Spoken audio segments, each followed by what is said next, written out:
সবাই তো আমাদের ছাদ খামারটা দেখেছেন। আজকে আপনাদের ছাদ বাগানটা দেখাই। আমাদের ছাদটা খুবই খুবই সুন্দর, সবুজের সমারোহ।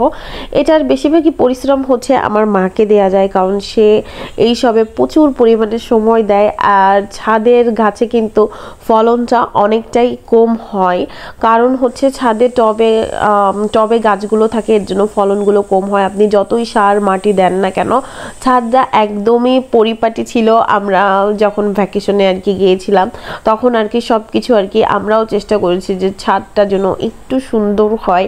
এই যে ছাদ থেকে হচ্ছে কাঁচামরিচ দেন, শসা সবই হচ্ছে ছাদের। ওই দিনকে আমাদের একটা পিকনিক ছিল ছাদে আর কি, ছাদে মাটির চুলায় আর কি রান্না করা। আর এইখানে এটা হচ্ছে গত বছরের ভিডিও, তো ভাবলাম যে আপনাদের সাথে এই ভিডিওটা শেয়ার করি। আর এখানে হচ্ছে পেয়ারা ছিল, গত বছর আমাদের অনেক পেয়ারা ধরছিল।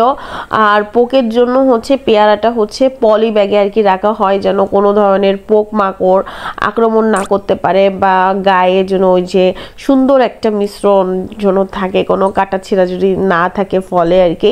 এর জন্য হচ্ছে পলিটা দেয়া। অনেকেই জিজ্ঞেস করতে পারেন যে পলিটা কেন দিয়েছেন। তো এইবার মাশাআল্লাহ গতবার অনেক ভালো ফলন হয়েছিল, কারণ গতবার অনেক যত্ন করা হয়েছিল।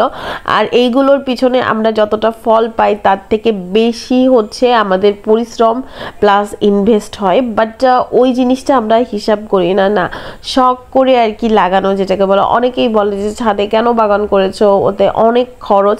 বাট এইটা বলবো আমি শৌখিনতা। ওইবার ডালিম গাছটা আম্মু কিনে এনেছিল, ডালিম গাছে প্রচুর পরিমাণে ডালিম ধরছিল, বাট ডালিম গাছের জাতটা একদমই খারাপ ছিল, মানে টোটালি খেতে পারি নাই।